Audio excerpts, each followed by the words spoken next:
नमस्ते सभी दर्शकों को मकर संक्रांति की बहुत बहुत बधाई, शुभकामनाएं। आज के इस विशेष योग सत्र में हम आज जानेंगे सर्दी को भगाने के उपाय, सर्दी को भगाने के योग। आइए मंत्र पाठ के साथ प्रारंभ करते हैं।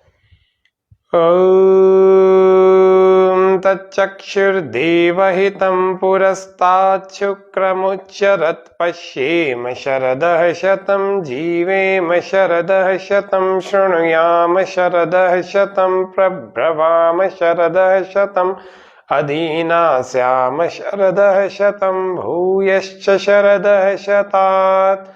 ओम स्वस्ति स्वस्ति स्वस्ति। आप सभी दर्शकों का हार्दिक स्वागत, अभिनंदन इस मकर संक्रांति के विशेष योग सत्र में। बहुत सारे दर्शकों के संदेश आते हैं, उन सब के संदेश के आधार पर ही हम अगले कार्यक्रमों को तैयार करते हैं, जिससे कि आप सबके हितार्थ यह कार्यक्रम किया जा सके, आप सबके लाभार्थ यह कार्यक्रम किया जा सके।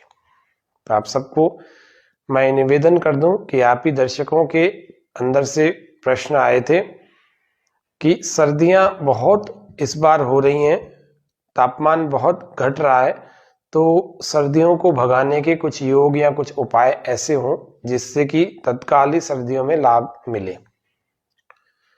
तो आप सबके हितार्थी इस सत्र में आज मकर संक्रांति को मैं सबके सामने इस योग के सत्र को सर्दियों के लिए विशेष उपयोगी बनाने के लिए आया हूं। सबसे पहला उपाय तो योग ही है।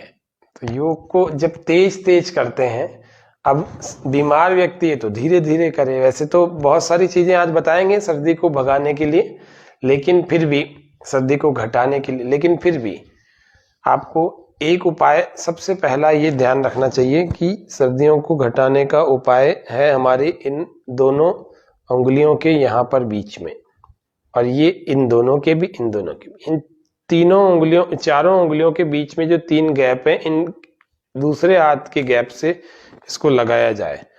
इसमें से ऊर्जा उत्पन्न होती है, वह शरीर में ऊष्मा पैदा करती है। इस एनर्जी से शरीर में हीट बढ़ती है। एक बार लगाएंगे, 1 2 3 4 5 6 7 8 9 10, इस तरह से कंटिन्यू कीजिए लगातार।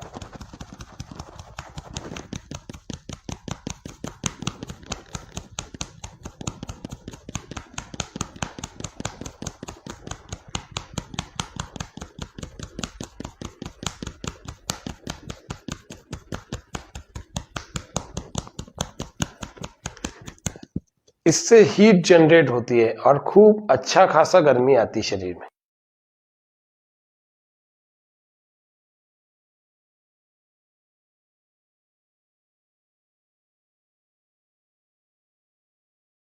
इसके अतिरिक्त हमारी जो हाथ की तलियां हैं, इसको लगातार 3 मिनट तक रगड़ना है। लगातार ऐसे गोल गोल चलाना, इन तलियों को चलाना। वैसे तो लोग पूरे हाथों को ही रगड़ लेते हैं तो इससे भी गर्मी आ जाती है, लेकिन इन तलियों में ज्यादा ऊष्मा रहती है। इन तलियों को आप ऐसे चलाएं, इससे बहुत जल्दी गर्मी आएगी शरीर में। और जहां जहां रखेंगे ना, वह भाग हमारा गर्म हो जाएगा। जैसे आपको चेहरे पर बहुत ठंड लग रही है तो आप इसको चेहरे पर लगा दें। आपको गर्दन पर ठंड लग रही ज्यादा, गर्दन पर दोनों हाथों को लगा दीजिए। सामान्य रूप से तो उंगलियां भी लोग घर्षण कर लेते हैं, इससे भी आती है गर्मी, ऐसा नहीं है नहीं आती, लेकिन इन तलियों से कुछ ज्यादा आती है।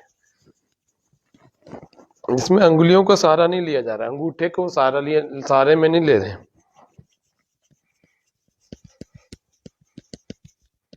ये कुछ उपाय हमारे हाथों में है और हमारे ही पास है। तो पहला, दूसरा, तीसरा उपाय, बाजार में टंकण मिलता है जिसको हम सुहागा कहते हैं।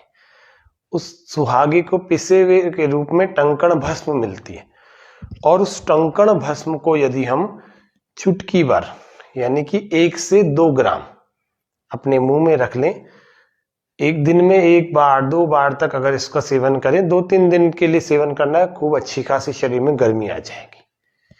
ये तीसरा उपाय है। चौथा उपाय सबके अनुकूल पड़ने वाले ये 3 उपाय बता दिए। कोई बीमार हो, किसी भी प्रकार का बीमार हो, इन तीनों उपायों को कर सकता है। अब चलते हैं, जिनको हाइपरटेंशन नहीं है, जिनको हाई बीपी नहीं है, वे लोग खजूर का सेवन करना या छुहारों का सेवन करना। दूध में छुहारों को गर्म कर लेना, 2, 4, 5, 6 छुहारों को रात को गर्म करके उसको चबा चबा के खाना। बच्चे भी, बड़े भी, सभी लोग जिनको हाइपरटेंशन नहीं है, ध्यान से सुन लेना, वे सभी लोग छुहारे को गर्म करके उसको चबा चबा के खाना, उसके ऊपर वही गरम गरम दूध पी लेना। एक उपाय, बहुत बढ़िया उपाय है ये। अगला एक उपाय, केसर की कुछ दानों को, कलियों को, केसर की कुछ कलियों को अपने मुंह में रख लेना। जब तक ये मुंह में रहेंगी तब तक आपको ठंड नहीं लगेगी। ये थोड़ा सा महंगा उपाय है, असली केसर बड़ी मुश्किल से मिलता है, लेकिन फिर भी ये उपाय तो है, बहुत अच्छा उपाय है। शिलाजीत बाजार में मिल जाता है आसानी से, अच्छा शिलाजीत मिल जाता है।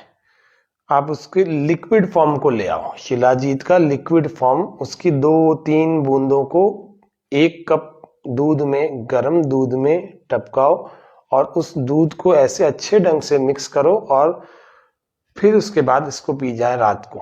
पूरी रात भर में आपको ठंड नहीं लगेगी, सुबह भी आपके शरीर में अच्छी खासी गर्मी होगी। अंजीर, 1 अंजीर से लेकर 3 अंजीर तक प्रत्येक व्यक्ति ले सकता है। डायबिटीज वाले भी, यदि ज्यादा डायबिटीज नहीं बढ़ी हुई है तो वे भी ले सकते हैं। अंजीर पेट को भी साफ करता है, नया खून भी बनाता है और उसके अलावा पुराने जो खून अभी हमारे शरीर में है उस खून की सफाई भी करता है और उसके अलावा हमारे शरीर में गर्मी भी लाता है। पूरी रात भर भी ठंड नहीं लगेगी अगर अंजीर को दूध में पका के और चबा चबा के खाया और उसके बाद ऊपर से दूध पी लिया तो नहीं लगेगी ठंड। हल्दी, दूध को पहले गर्म कर लिया और 1 चुटकी उसमें हल्दी डाली और उसके बाद घुमा दिया। कुछ लोग गलत करते हैं, दूध में हल्दी डाल के फिर गर्म करते हैं, नहीं, दूध गर्म करके ले आओ, उसके बाद उसमें हल्दी डालो 1 चुटकी, फिर उसको घुमाओ और घुमाने के बाद फिर इसको पियो, तब जाकर के ये बहुत अच्छा असर करेगी। ये हल्दी गर्मी पैदा करती है। हरिद्राखंड भी एक आयुर्वेद में एक औषधि आती है, उसको भी दूध में डाल करके ले सकते हैं। उसके अतिरिक्त अखरोट, ड्राई फ्रूट में अखरोट बड़ी अच्छी चीज होती है। अखरोट जो व्यक्ति लेता है उस व्यक्ति को ठंड नहीं लगती है। 1 से 2 अखरोट, 3-3 अखरोट तक एक दिन में लिए जा सकते हैं। एक वयस्क व्यक्ति 3 अखरोट प्रतिदिन ले सकता है, चबा चबा करके खा सकता है। और देखते हैं बादाम, जो बादाम में गर्मी होती है वे भी, उसमें मुनक्का में भी होती है, बादाम में भी होती है, खजूर में भी होती है और छुहारे में भी होती है और केसर में भी होती है, अंजीर में भी होती है। इन सब चीजों में गर्मी होती है। इनमें से कोई भी चीज जो सहजता से आपको उपलब्ध हो जाए उसका सेवन करें और अपनी सर्दी को दूर भगाएं। च्यवनप्राश, दूध के साथ में शुद्ध च्यवनप्राश, अगर अष्टवर्ग वाला मिलता है तो अच्छी बात है, नहीं मिलता तो शुद्ध च्यवनप्राश जहां से भी आपको उपलब्ध हो सके उसको दूध के साथ में आपको 1 चम्मच से लेकर 2 चम्मच, सुबह भी दूध के साथ और शाम को भी दूध के साथ। वैसे तो सुबह कफ प्रकृति वालों को सुबह दूध नहीं लेना चाहिए, फिर भी जो लोग व्यायाम करते हैं, शारीरिक अच्छा परिश्रम करते हैं, उन लोगों को दूध लेना चाहिए सुबह थोड़ी मात्रा में। उसके साथ च्यवनप्राश का सेवन करना चाहिए ताकि सारा दिन सर्दी ना लगे या कम लगे। रात्रि को भी इसी प्रकार से प्रयोग करना चाहिए सर्दी से बचने के लिए। प्याज का बड़ा अच्छा प्रयोग होता है। जैसे प्याज हाई बीपी होने से बचाता है या हाई बीपी वालों को तुरंत इंजेक्शन की तरह उनके ऊपर असर दिखाता है, इसी प्रकार से प्याज का बड़ा अच्छा प्रयोग होता है सर्दी को भगाने के लिए। तो प्याज को हम कच्चा भी खा सकते हैं, प्याज को सब्जी में भी डाल के खा सकते हैं। इस प्रकार से प्याज भी सर्दी को भगाने, सर्दी को कम करने के लिए बड़ा उपयोगी माना गया। प्याज के अलावा हमारे घर में एक और चीज होती है जिसका नाम है हरी मिर्च। तो हरी मिर्च एंटीऑक्सीडेंट भी होती है, विटामिन सी भी होता है और विटामिन ई भी होता है। ये बड़ी उपयोगी चीज होती है। जो हरी मिर्च का सेवन करता है, प्रतिदिन करता है, जिसको कोई समस्या नहीं है, जिसको पेट में अल्सर नहीं है, जिसको पाइल्स, फिशर, फिस्टुला नहीं है, जिसको हाई ब्लड प्रेशर की समस्या नहीं है, वे ही लोग हरी मिर्च का सेवन करें। उन सभी लोगों को हरी मिर्च का सेवन करना चाहिए। उनकी सर्दी कम होती है और विटामिन सी, ई और एंटीऑक्सीडेंट की मात्रा भी भरपूर रूप से शरीर को मिलती है। तुलसी का सेवन करें 5-5, 4-4, ये सब में से कोई 1-2 उपाय कर लेना, सर्दी वैसे ही चली जाएगी आपकी, कम हो जाएगी। सारे उपाय एक व्यक्ति के लिए नहीं है, इतने सारे मैं उपाय बता रहा हूं, इन सब में से कोई भी 1 या 2 उपाय कर लीजिएगा। हमारे घर में सबके तुलसी भी होती है। तुलसी के पत्तों, 4-5 पत्तों का चबा चबा के सेवन करेंगे तो सर्दी नहीं लगेगी, क्योंकि इसमें पारा होता है, गर्मी होती है। ये कैंसर रोधी भी होती है, कैंसर की एक संभावना को कम करती है, खत्म करती है। तो ये तुलसी बड़ी गजब की चीज होती है।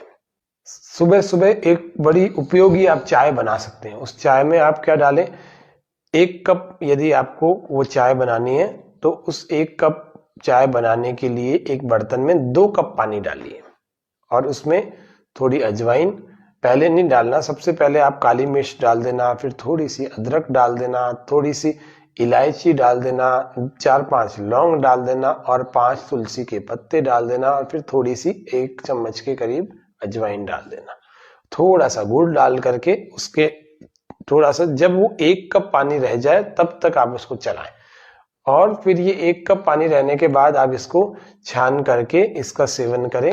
रात को करें तो पूरी रात भर आपको ठंड नहीं लगेगी और जिसको सर्दी लग गई है, सर्दी लग करके खांसी जुकाम हो गया है, उन लोगों की सर्दी सुबह तक बिल्कुल गायब हो जाएगी। और यदि सुबह आप इस तरह की चाय को पी रहे हैं तो सारा दिन आपको सर्दी का प्रभाव कम लगेगा। कई बार क्या होता है, सर्दी में भी लोग निकलते रहते हैं बाहर, तो सर्दी बहुत है और आपको बाहर कोई काम नहीं है तो जबरदस्ती आप बाहर ना निकले। जिनको खांसी जुकाम ठंड लग गई है, खांसी जुकाम हो गया है, उन सभी लोगों को आपको घर में रह करके 1-2 दिन, 3 दिन, 4 दिन आराम करना है, तो आपको जल्दी से रिकवरी होगी, जल्दी से ठीक हो जाएंगे। नहीं तो फिर काफी दिन भी चल जाती है तो बहुत कष्टकारी होती है। और अभी तो आप देख रहे हैं बहुत सारी जगहों पर ये कोरोना का फ्लू फैला हुआ है और इतना भयंकर फैला हुआ है। तुलसी में तो बड़ी गजब की चीज होती है, तुलसी तो प्रतिदिन सेवन किया करें। हाँ, इस चाय में यदि आप थोड़ी सी गिलोय डाल देंगे तो और अच्छी बात होगी। गिलोय तो बड़ी इंजेक्शन की तरह से काम करती है। तुलसी में बहुत सारे गुण होते हैं, कैंसर रोधी तो होती है लेकिन साथ में ये एंटीवायरल होती है, एंटी फंगल होती है, एंटी बैक्टीरियल होती है, एंटीबायोटिक होती है, एंटी इन्फ्लेमेटरी भी होती है। तुलसी में इतने सारे गुण हैं, कई सारे विटामिन भी हैं। तो ये जीवनी शक्ति की वर्धक होती है, हमारी इम्यूनिटी की वर्धक होती है। ये जो चाय आपको बताई, इस चाय में बहुत सारी गर्म चीजें नहीं डालना, ये तो एक व्यक्ति के लिए बताई 1 कप यानी 2 कप पानी डाल करके 1 कप चाय बनाएं और उस चाय को प्रतिदिन सुबह और रात्रि में सेवन करेंगे तो पूरी तरह से सर्दी का प्रभाव आपके ऊपर नहीं पड़ेगा, कम हो जाएगा और धीरे धीरे करके सर्दी घटती चली जाएगी। चाहे तापमान माइनस में भी चला जाए तो भी इस चाय का सेवन करके आप अपनी सर्दी घटा सकते हैं, नहीं तो बहुत ठंड लगती है। कई सारे लोगों को मैंने देखा है बिस्तर में भी बैठे हैं और हीटर भी चला रखा है और अंदर कमरे में भी हैं, उसके बाद भी ठंड कम नहीं हो रही, फिर भी ठिठुर रहे हैं। तो ठिठुरने की बजाय आप इन छोटे छोटे प्रयोगों को जब करेंगे ना तो आपकी सर्दी निश्चित रूप से भागेगी, निश्चित रूप से। सर्दियों में प्राणायाम अवश्य करें, अपने नाक में तेल लगाएं और ये एक ऐसी छोटी डिब्बी जरूर अपने पास रखा करें। इसमें काली मिर्च हुई, इसमें मुलेठी हुई और इसमें लौंग हुआ, इस तरह से छोटी छोटी चीजें जरूर रखा करें। जब भी आपको गला बैठ गया तो उस समय आप काली मिर्च को यूं मुंह में रख ले में, जब आपको लगने लग रहा है कि आपकी भूख में समस्या आ रही है या पाचन तंत्र खराब हो रहा है तो लौंग को मुंह में रख लिया। ये काली मिर्च है, ये आपकी खांसी को, आपके बैठे हुए गले को और गले के दर्द को दूर करेगी। ये लौंग है, इस लौंग को यदि आपने मुंह में रख लिया और चूसते रहे तो इस लौंग से आपके शरीर में गर्मी तो आएगी ही, साथ में आपका जो अधपका अन्न है, आम का पाचन नहीं हो रहा है, वह आम का पाचन भी होकर के नई भूख लगने लगेगी। ये छोटी हरड़ है, यदि किसी को गैस की, एसिडिटी की समस्या होती है तो भोजन के बाद इसको भी मुंह में आप रख करके थोड़ी देर चूस कर सकते हैं। निश्चित रूप से ये बड़ी अच्छी है। अदरक का टुकड़ा, यदि आप अदरक के टुकड़े को चबा चबा के, ताजे अदरक के टुकड़े को चबा चबा करके खा जाएंगे तो भूख भी अच्छी लगेगी, शरीर में गर्मी भी अच्छी होगी और गला जो बैठा हुआ है आपका, उस बैठे हुए गले में भी बड़ा आराम मिलेगा। अदरक के टुकड़ों को आप काट करके सुखा लें, उसके अंदर नींबू का रस और काला नमक डाल करके धूप में सुखा लें और वो 1-2 दिन 3 दिन सूखेगा। उसके बाद आपके लिए ये एपिटाइटर का काम करेगा, एपिटाइजर का। जैसे कि भूख जिसको नहीं लगती इसको भूख लगाएगा, जिसके गला बैठा हुआ है, जिसको खांसी हो रखी है और जिनको बार बार नशा करने की इच्छा हो रही है, बीड़ी, सिगरेट, पान, तंबाकू, गुटखा, जर्दा या फिर बहुत सारे ऐसे नशे होते हैं, भांग के भी होते हैं और शराब के भी, चाय कॉफी तक के भी नशे को ये छुड़ा देता है और बड़े बड़े भांग और गांजे चरस के नशों को भी यह अदरक छुड़ा देता है, क्योंकि इसमें नेचुरल सल्फर होता है। तो नेचुरल सल्फर जिसके अंदर होगा वह व्यक्ति नशे करने की इच्छा ही नहीं होगी उसके अंदर। तो इस तरह से हमारे सर्दी के मौसम में किस प्रकार से सर्दी को भगाया जा सकता है वह हमने अभी थोड़ा सा जाना है। अब प्राणायाम कौन कौन से करने चाहिए सर्दी में? सर्दी में एक बड़ा महत्वपूर्ण प्राणायाम है, उसका नाम क्या है? उसका नाम है सूर्य भेदी प्राणायाम। तो सूर्य भेदी प्राणायाम एक मुद्रा है, उस मुद्रा का नाम क्या है? उष्ण मुद्रा। उष्ण मुद्रा को लिंग मुद्रा भी कहते हैं। ये पूरा बंद कर लिया और एक अंगूठा, एक दूसरा अंगूठा, बीच वाले अंगूठे को ऐसे ऊपर की ओर उठा लिया। इस प्रकार से इस उष्ण मुद्रा को अथवा लिंग मुद्रा को लगाना और इसको अंदर से यूं बंद करके रखना, यूं बंद करके रखना। इस उष्ण मुद्रा को 5 मिनट, 10 मिनट, 15 मिनट, 20 मिनट लगातार इसको लगा के रखना चाहिए, जिससे कि शरीर में गर्मी बढ़ सके। और उसके अलावा यह सूर्य मुद्रा भी शरीर में गर्मी का बढ़ाती है, इस सूर्य मुद्रा को भी लगा के रखना चाहिए, ये भी गर्मी बढ़ाती है। उसके अलावा अग्निसार क्रिया करनी चाहिए, पेट में गर्मी बढ़ती है। श्वास पूरा बाहर छोड़ करके बाहर ही रोकें और पेट को अंदर खींचें और फिर छोड़ें।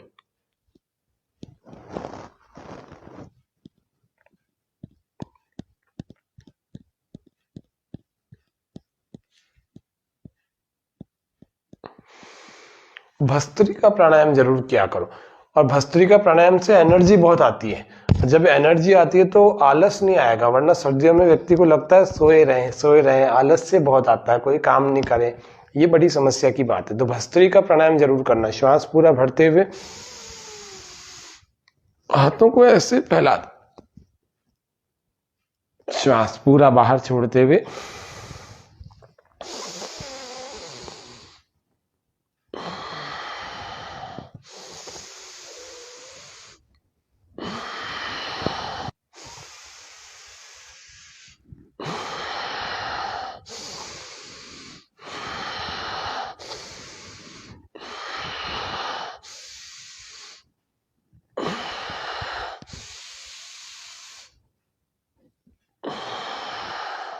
ऐसे भस्त्रिका प्राणायाम को कई बार करो।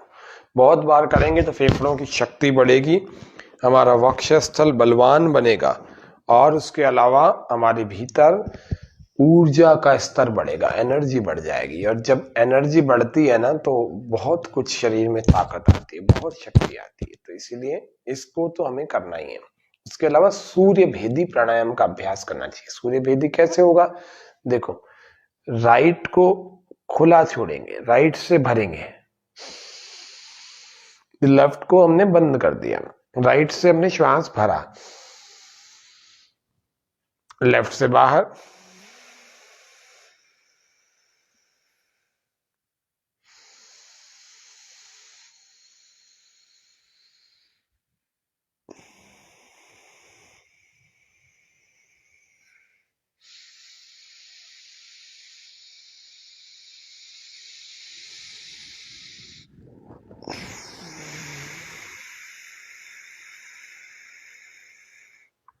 एक तो ऐसे होता है बिना कुंभक के, दूसरा होता है कुंभक के साथ।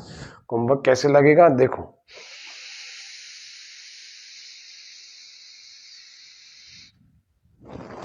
अंदर रोक दिया,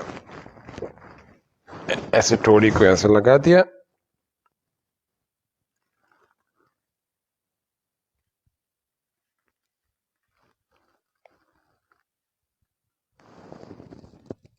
दूसरे से बाहर,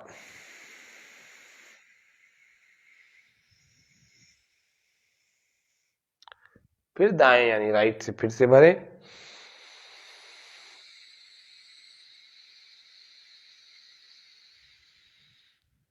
इसके 4 गुने समय तक भीतर रोक कर रखो।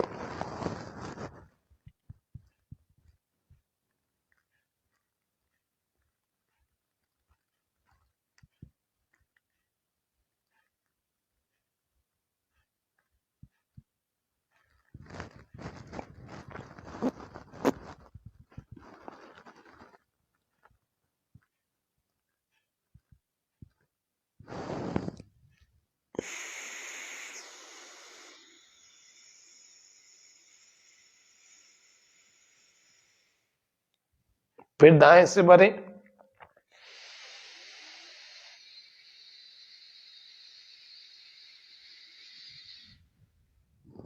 और अंदर रोकें, उसके 4 गुने समय तक रोकें।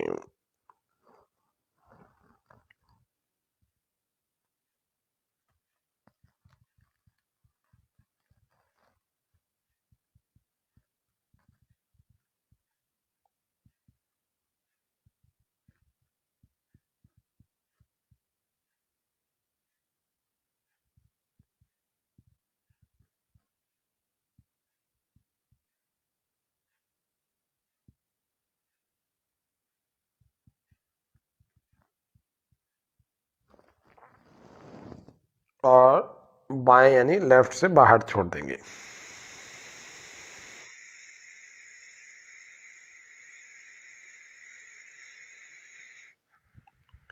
ऐसे नियमित रूप से करने पर ये सूर्य भेदी प्राणायाम है, सूर्यांग प्राणायाम या सूर्य भेदन प्राणायाम।